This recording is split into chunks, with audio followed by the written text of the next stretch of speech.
और मंच पर बैठे हुए लालू यादव जी आपका अभिनंदन करते हैं, प्रमोद तिवारी जी, तारिक अनवर साहब, अजय कपूर साहब जैसे महान आने वाले का स्वागत कीजिए।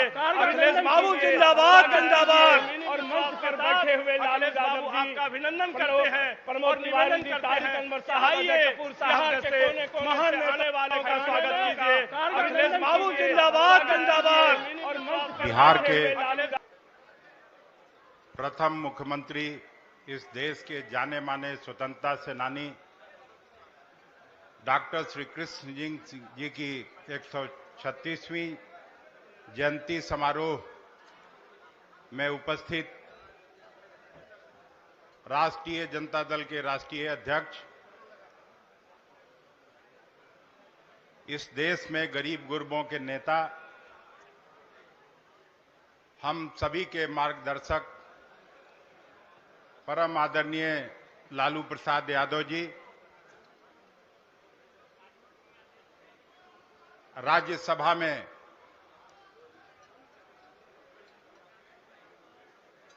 कांग्रेस पार्टी की तरफ से उपनेता, उत्तर प्रदेश सरकार में कई बार मंत्री रहे, भारतीय राष्ट्रीय कांग्रेस के मूर्धन्य नेता और इस समारोह के मुख्य अतिथि परम आदरणीय प्रमोद तिवारी साहब, इसी मिट्टी गिट्टी में जन्मे और श्री बाबू का इनके घर से बरसों पुराना रिश्ता इनके दादाजी के साथ, इनके दादाजी जब जिला परिषद मुंगेर के अध्यक्ष थे तो उनके साथ उपाध्यक्ष के पद पर श्री बाबू ने काम किया था। भारत सरकार के पूर्व मंत्री, अखिल भारतीय कांग्रेस कमेटी के आदरणीय महामंत्री जनाब तारिक अनवर साहब, नागालैंड और केरल के पूर्व राज्यपाल रहे और इनका भी श्री बाबू के साथ 3 पीढ़ियों का रिश्ता। सबसे श्री बाबू के निकटतम सहयोगी रहे स्वर्गीय अनुग्रह नारायण सिंह जी के पौत्र और पूर्व मुख्यमंत्री स्वर्गीय सत्येंद्र नारायण सिन्हा जी के पुत्र परम आदरणीय निखिल कुमार जी,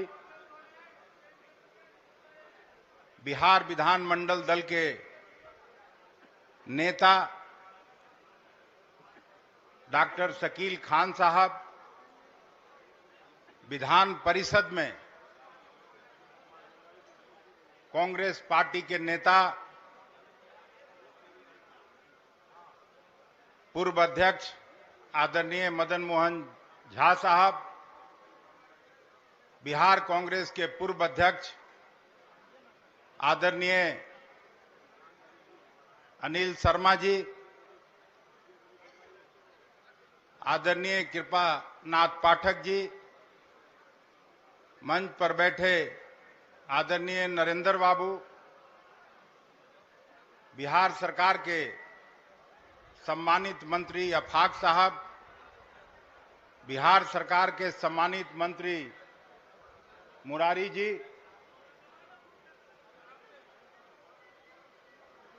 पूर्व मंत्री आदरणीय अशोक राम जी, विधायक दल के नेता रहे, अभी हाल तक भागलपुर के सम्माननीय विधायक भाई अजीत शर्मा जी, कौकब कादरी जी, मंच पर बैठे हम लोगों के पुराने साथी पूर्व विधायक भोला यादव जी, अखिल भारतीय कांग्रेस कमेटी के बिहार के प्रभारी हमारे भाई तुल्य आदरणीय अजय कपूर साहब, इस मंच पर बैठे हुए सभी सम्मानित विधायक साथीगण, पूर्व विधायकगण, पूर्व सांसदगण और इस जयंती समारोह में शिरकत करने आए बिहार के प्रायः सभी जिलों से तमाम अभिभावकों, नौजवान मित्रों, पत्रकार साथियों, देवियों एवं सज्जनों, मैं सबसे पहले श्री बाबू के चरणों में श्रद्धा सुमन अर्पित करना चाहता हूं। और आप सभी जानते हैं कि पिछले 23 साल से लगातार श्री बाबू की जयंती समारोह हम लोग उत्सव के रूप में मनाते आए हैं। ये 23वां साल है और मैं हर बार कहता हूं, मैं 2000 की विधानसभा में पहली बार चुन के आया था और आदरणीय लालू जी ने मुझको बिहार सरकार में मंत्री भी बनाने का काम किया था। और पहली बार तिवारी जी, सच्ची घटना है, मैं उस समय सरकारी घर में नहीं आया था, कंकड़बाग के घर से आया, 4-5 मिनट में लेट हो गया सरकारी कार्यक्रम में। और फिर पीछे पीछे वहां माल्यार्पण करके मुख्यमंत्री निवास गया, जहां आदरणीय लालू जी बैठे हुए थे। तो इन्होंने कहा कि कहां से तुम गलती से चले आए, कि 6 साल मैं मुख्यमंत्री रहा और 4-5 साल से राबड़ी देवी जी मुख्यमंत्री है, मैं हर बार जाता हूं।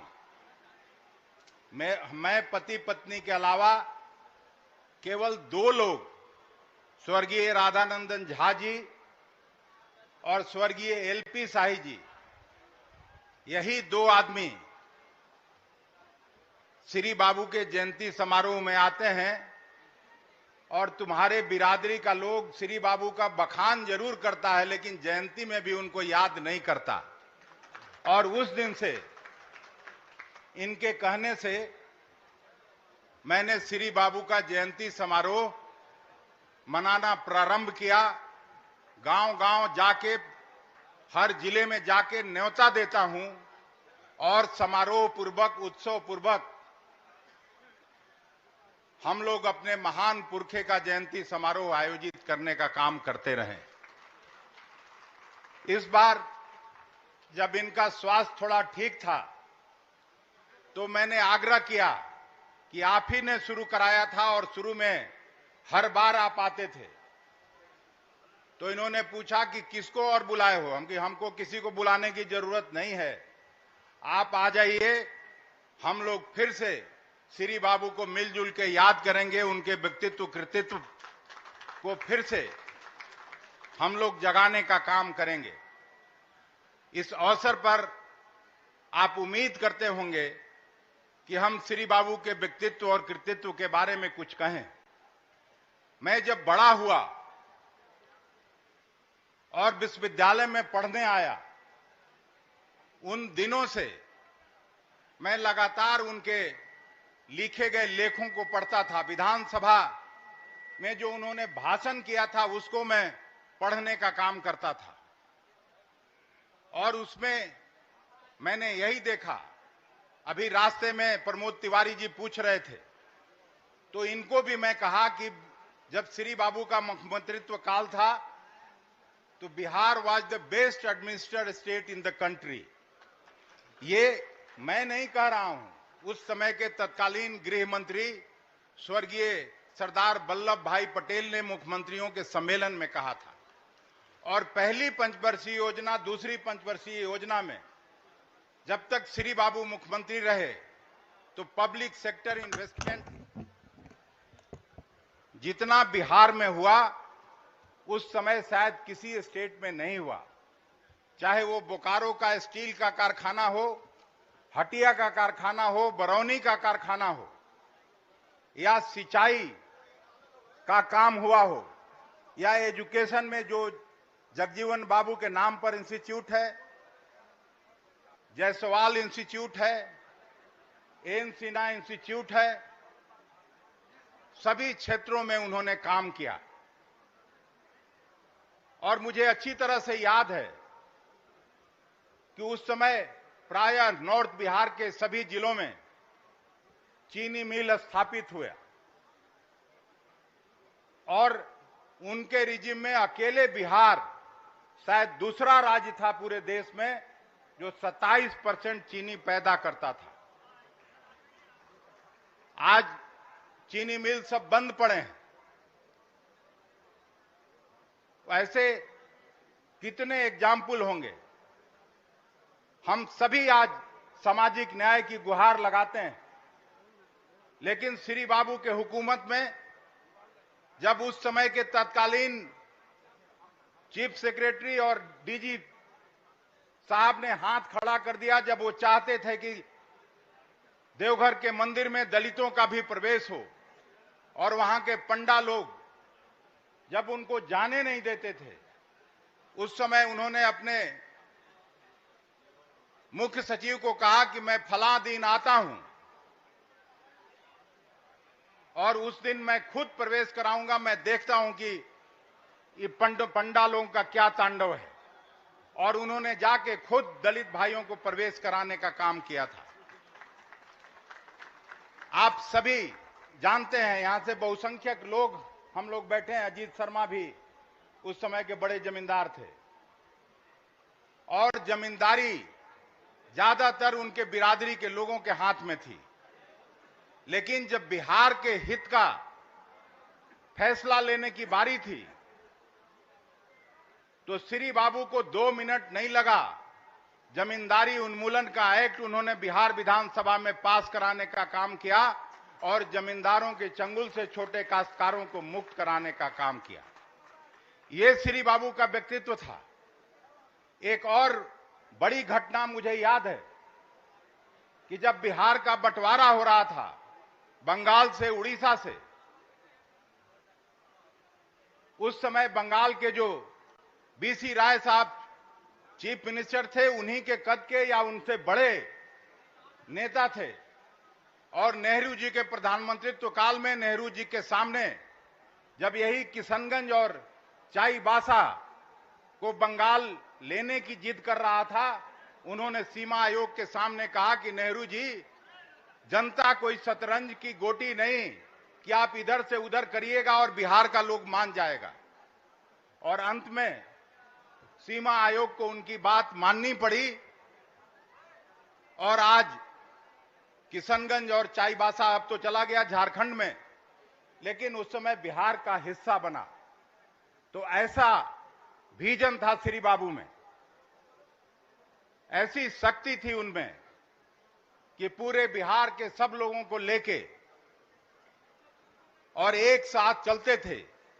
कभी भी जहां कहीं भी उनके हुकूमत में सांप्रदायिक उन्माद उन्होंने नहीं होने दिया और सांप्रदायिकता के खिलाफ हमेशा हर भाषण में, मैंने कम से कम 10 भाषण उनका पढ़ा है, विधानसभा और विधानसभा के बाहर। और आज जिस तरह का हुकूमत है, आज भी जब हम लोग यहां आ रहे थे तो किसी साथी ने फोन किया राजस्थान से कि अशोक गहलोत साहब के बेटे के यहां ईडी का छापामारी हो गया, चुनाव वहां चल रहा है। किस तरह से आदरणीय लालू जी को, इनके पूरे परिवार को